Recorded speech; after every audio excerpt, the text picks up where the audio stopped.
There was a discussion at one point about shooting on film. 7 Psychopaths we shot on film.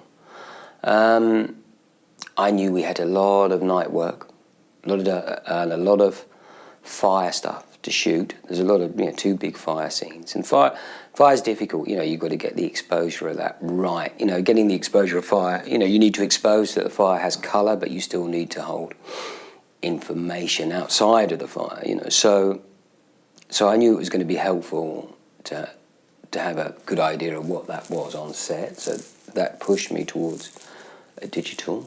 And also, the main reason I thought for Martin is what I like. Martin is so about nuances in performance, particularly with Sam and Francis and Woody. The nuances in there, and I just felt for him having a monitor with a beautifully clear image on it.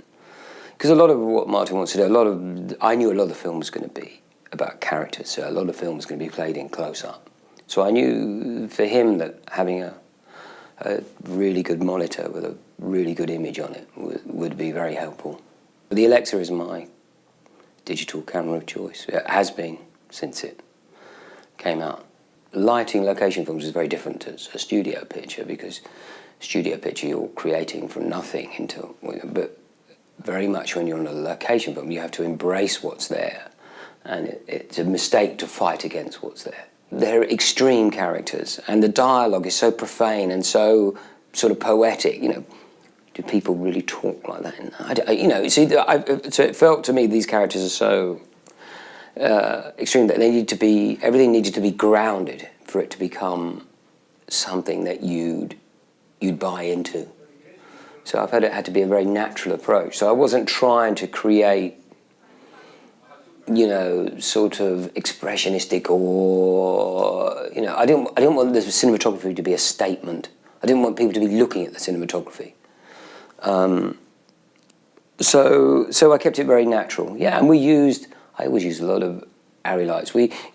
Sky panels were just, I'd used a lot on them before that. We had a few sky panels and a lot of, I think ARRI lighting's everywhere now, isn't it? They're kind of the best manufacturer of it at the moment, They put out a pretty powerful light source for a low voltage, but they put out a lot of light compared to what goes into them. So that makes them a good location source, because, on a location picture, when you're moving around, power is always an issue.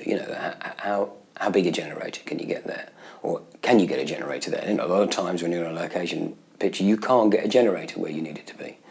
So you're looking for something that puts out a lot of light for a lot of power. And they do that very well. And what I like about them is their flexibility. What I like is that I can say, it's too cool, warm it up. And I'm not putting gels on, I'm just changing it. I just finished the film with Tim Burton, and I was using hundreds of them. And I think when they first came out, they didn't think they were going to be that, but they have become a real game changer.